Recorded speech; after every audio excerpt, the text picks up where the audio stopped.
அனைவருக்கும் வணக்கம். பொதுவா அமாவாசை அப்படின்னா என்னங்க? அன்றைய தினம் மறைந்த நம்மளோட முன்னோர்களுக்கு திதி தர்ப்பணம் கொடுக்கக்கூடிய ஒரு சிறந்த நாள் அப்படின்னு சொல்லலாம். இதையும் தாண்டி சில பேர் குலதெய்வ வழிபாட்டை மேற்கொள்ளுவாங்க. அன்றைய தினம் சில பேர் விரதம் இருந்து மறைந்த முன்னோர்களை வழிபடுவாங்க. இது எல்லாமே செய்யக்கூடிய ஒரு நல்ல நாள் அப்படின்னா இந்த அமாவாசை தினத்தை சொல்லலாங்க. இந்த ஆனி மாத அமாவாசை அப்படின்றது ரொம்பவே சிறப்பான ஒரு அமாவாசை அப்படின்னு சொல்லலாம். குறிப்பா அமாவாசை அப்படின்றது 3 அமாவாசை சிறப்பான அமாவாசையா இருக்கு. அதையும் தாண்டி இந்த ஆனி மாத அமாவாசை தினத்துல மறைந்த நம்மளோட முன்னோர்களை வழிபடுவதால என்னென்ன பலன்கள் நம்மளுக்கு கிடைக்கும், அன்றைய தினம் என்னென்ன விஷயங்களை செய்யணும் செய்யக்கூடாது, நம்மளோட முன்னோர்களை வழிபடுவதால நம்மளோட வாழ்க்கையில என்ன காரியங்கள் தடைப்பட்டுச்சு அப்படின்னா அது நிறைவேறும் அப்படின்னு முழுமையா வீடியோ ரொம்பவே யூஸ்ஃபுல்லா இருக்கும். ஸோ வீடியோவை ஸ்கிப் பண்ணாம முழுமையா பாருங்க. நீங்க இப்பதான் ஃபர்ஸ்ட் டைம் நம்மளோட சேனலை பார்க்கறதா இருந்தா மறக்காம நம்மளோட சேனலை சப்ஸ்கிரைப் பண்ணிக்கோங்க. கூடவே இருக்க பெல் ஐக்கானையும் மறக்காம கிளிக் பண்ணுங்க. அப்பதான் நம்ம போடக்கூடிய வீடியோ நோட்டிபிகேஷன் மூலியமா உடனுக்குடனே உங்களை வந்து சேரும். வாங்க நண்பர்களே, வீடியோக்குள்ள போகலாம்.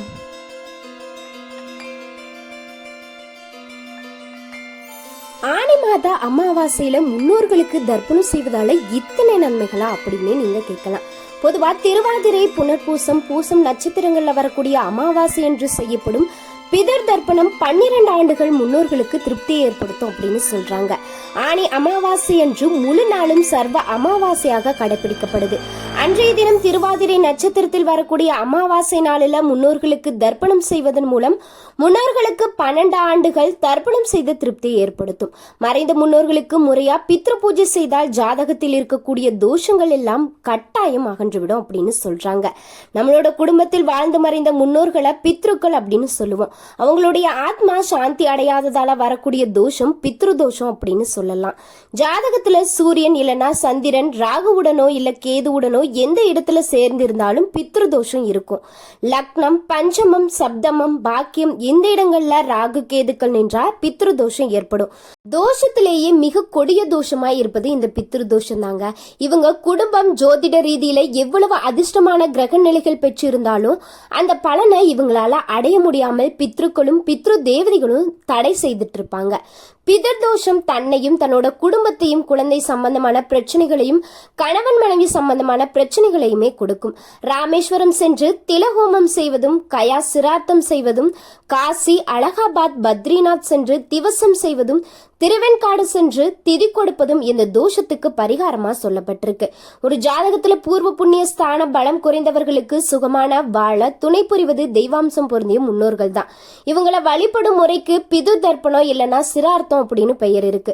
ஜாதகத்துல சூரியன் இல்லனா சந்திரன் ராகுவுடனோ கேதுவுடனோ சேர்ந்திருந்தால் பித்ரு தோஷம் இருக்கும். பித்ரு தோஷம் இருக்கிறவங்களுக்கு திருமணம் நடக்காது, மிகவும் தாமதமா நடக்கும். நடந்தாலும் விவாகரத்து ஏற்படலாம், இல்லனா தம்பதியினரிடையே நெருக்கம் இருக்காது, குழந்தை பாக்கியம் கிடைக்காது. ஒரு சிலருக்கு கடுமையான உடல் உபாதைகள், மனநோய் காரணமாக தாம்பத்திய வாழ்க்கை பாதிக்கும். ஒரு சிலருக்கு பலமுறை திருமணம் நடக்கவும் வாய்ப்பு இருக்குன்னு சொல்றாங்க. கலப்பு திருமணம் நடப்பதாலையும் பெற்றோருக்கு தெரியாம ரகசிய திருமணம் நடக்கும் அதிக வாய்ப்புகள் இருக்கு. இந்த தோஷம் இருக்கக்கூடிய சில தம்பதிகள் ஒருவருக்கொருவர் உண்மையானவர்களாகவே நடந்து கொள்வதும் கிடையாதான். ஆண் வாரிசு இல்லாத சித்தப்பா, பெரியப்பா, அத்தை, சகோதரர் ஆகியோர்களுக்கு திதி கொடுக்காவிட்டாலும் இந்த தோஷங்கள் வரும் அப்படின்னு சொல்றாங்க. கருசிதைவு செய்து கொண்டால் இந்த தோஷம் வரணும். பெற்றோர்களின் இறுதி நாட்கள்ல அவங்கள சரிவர கவனிக்காமல் இருந்து அதனால் அவர்கள் மதம் வேதனை அடைந்தால் பித்ரு தோஷம் வரணும் சொல்லப்படுது. பித்ருக்களின் சாபம் கடவுள் நமக்கு தரும் வரங்களையே தடுத்து நிறுத்தக்கூடிய சக்தி கொண்டிருக்கு. சிலர் ஏராளமான பரிகாரங்கள், தானங்கள் செய்வதும் துன்பத்திலிருந்து விடுவதும் முடியாது. தொடர்ந்து கஷ்டத்தை அனுபவிச்சுட்டு வருவாங்க. இதற்கான காரணங்கள் அப்படின்னா நிறையவே இருக்கு. அதுல ஒன்று செய்யக்கூடிய தர்ப்பணம், சிரார்த்தம் போன்ற பித்ருக்களுக்கான கடமைகளை செய்யாமல் இருப்பதால இல்ல சிரத்தை குறைவுடன் செய்தல் காரணமா சொல்லப்படுது. பித்ரு பூஜை வழிபாடு செய்யாம நீங்க என்னதான் கோவிலா அலைந்து பரிகார பூஜைகள் செய்தாலும் நிச்சயமா பலன்கள் கிடைக்க போவது கிடையாதான். முறையாக பித்ரு பூஜை செய்தால் ஜாதகத்தில் இருக்கக்கூடிய தோஷங்கள் எல்லாம் நிச்சயம் நீங்கிவிடும்.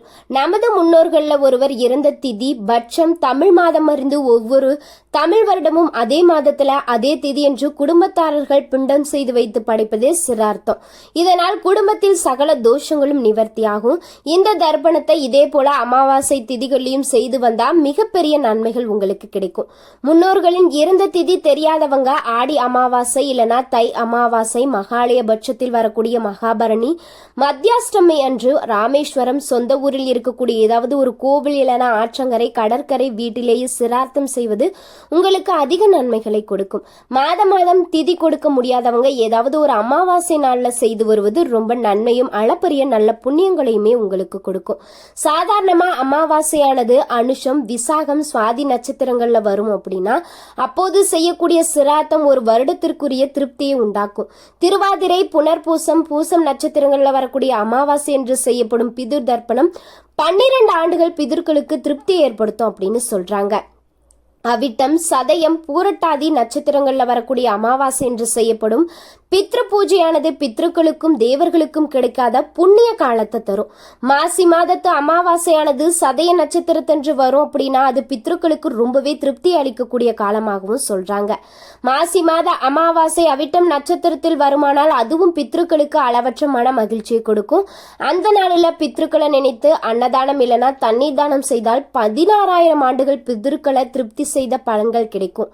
மாசி மாதம் வரும் அமாவாசை பூரட்டாதி நட்சத்திரத்தில் அப்போது அந்த நன்னாளில சிரார்த்தம் செய்தா பித்ருக்கள் திருப்தி அடைந்து 1000 யுகங்கள் சுகமாக தூங்குவார்கள் அப்படின்னு விஷ்ணு புராணத்திலேயே சொல்லப்பட்டிருக்கு. ஆனி மாதம் இறை வழிபாடு மேற்கொள்ளத்தக்க ஒரு சிறப்பான மாதமாக தான் இருக்கு. இந்த ஆனி மாதத்தில் வரக்கூடிய அமாவாசை தினத்துல தர்ப்பணம் தந்து முன்னோர்களை வழிபடுவதால குடும்பத்துல சுபிட்சங்கள் பெருகும். திருமணம் காலதாமதமாகும் நபர்களுக்கு கூடிய சீக்கிரத்துல திருமணம் நடக்கும். வீண் பண விரயங்கள் ஏற்படுவது நீங்கும். வெளிநாடு செல்லக்கூடிய முயற்சிகள் வெற்றியை தரும். காரிய தடைகள் நீங்கும் அப்படின்றது நம்பிக்கை இருக்கு. இந்த அமாவாசை தினத்துல காலையில குளித்துட்டு உங்களோட ஊர்ல இல்ல ஆற்றங்கரையில் வேதியர்களை கொண்டு மறந்து உங்களோட முன்னோர்கள் உறவினர்களுக்கு திதி தர்ப்பணம் தரணும். வீட்டோட பூஜை அறையை சுத்தம் செய்து முதல்ல உங்களோட வீட்டோட பூஜை அறையில தீபம் ஏற்றணும். பிறகு உங்கள் வீட்டில் இருக்கும் மறைந்த முன்னோர்களின் படத்திற்கு பூக்கள் வைத்து தூபங்கள் கொளுத்தி வணங்கணும். ஆனி அமாவாசை தினத்துல திருஷ்டி பூசணிக்காய் இல்லைனா எலுமிச்சம் பழம் வாங்கி அதன் மீது கற்பூரம் கொளுத்தி உங்கள் தொழில் வியாபார இடங்களை திருஷ்டி கழித்து அதற்குரிய பூசணிக்காயை உடைத்தும் எலுமிச்சம் பழத்தை வெட்டி 4 திசைகளிலும் வீசி திருஷ்டியை கழித்திடணும். சந்தர்ப்ப சூழ்நிலை காரணமா அமாவாசை திதி தர்ப்பணம் போன்றவற்றை கொடுக்க முடியாதவங்க அன்றைய தினம் உங்கள் வீட்டிலேயே முன்னோர்களை வழிபட்டு கருப்பு இல்லனா வெள்ளையில் கலந்த சாதத்தை காகங்களுக்கு உணவா வைப்பதால முன்னோர்களுக்கு திதி அளித்த பலன்கள் அப்படின்றது கிடைக்கும். குறிப்பா அமாவாசை தினத்துல நம்மளோட முன்னோர்கள் நம்மளோட வீட்டிற்கு வருவதா ஐதீகமா சொல்றாங்க. அது காகம் மூலியமா வருவாங்க அப்படின்றது சில பேருடைய நம்பிக்கை இருக்கு. அதனாலேயே சில பேர் அன்றைய தினம் விரதம் இருந்து படையல் வைத்து முன்னோர்களை வழிபட்ட பிறகு விரதத்தை முடித்துட்டு சாப்பிடக்கூடிய பழக்கம் இருக்கு. அது ரொம்பவே நல்ல பழக்கம் அப்படின்னு சொல்லலாம். அப்படி செய்வதன் மூலம் நம்மளோட முன்னோர்களுடைய ஆசீர்வாதம் அப்படின்றது நம்மளுக்கு கிடைக்கும். இதையும் தாண்டி சில பேர் அன்றைய தினம் காகத்திற்கு சாதம் வைப்பது ஒரு வழக்கமா வைத்திருப்பாங்க. அதுவுமே பித்ருதோஷத்தை நீக்கக்கூடிய ஒரு சரியான முறை அப்படின்னு சொல்லலாம். கூடுதலா அன்றைய தினம் நீங்க காகத்திற்கு எள் கலந்த சாதம் வைத்தீங்க அப்படின்னா இன்னும் ரொம்ப நல்ல பலன்களை உங்களுக்கு கொடுக்கும் அப்படின்னு சொல்லலாம். இந்த வீடியோல ஆனி மாத அமாவாசை எவ்வளவு சிறப்பான அமாவாசை, அன்று என்னென்ன விஷயங்களை செய்யணும் அப்படின்றத பத்தி தான் இந்த வீடியோல முழுமையா தெரிஞ்சிருப்போம். வீடியோ உங்களுக்கு ரொம்பவே யூஸ்ஃபுல்லா இருந்திருக்க நம்புறேன். வீடியோ உங்களுக்கு பிடிச்சிருந்தா மறக்காம லைக் பண்ணுங்க, ஷேர் பண்ணுங்க, கமெண்ட் பண்ணுங்க. நீங்க இன்னும் நம்மளோட சேனலை சப்ஸ்கிரைப் பண்ணாம இருந்தீங்கன்னா சப்ஸ்கிரைப் பண்ணிடுங்க. கூடவே இருக்க பெல் ஐக்கானையும் மறக்காம கிளிக் பண்ணுங்க. அப்பதான் நம்ம போடக்கூடிய வீடியோ நோட்டிபிகேஷன் மூலியமா உடனுக்குடனே உங்களை வந்து சேரும். இந்த வீடியோ பத்தி நீங்க என்ன நினைக்கிறீங்கன்னு சொல்லிட்டு மறக்காம உங்களுடைய கருத்துக்களையும் கமெண்ட் பாக்ஸ்ல சொல்லுங்க. நன்றி நண்பர்களே.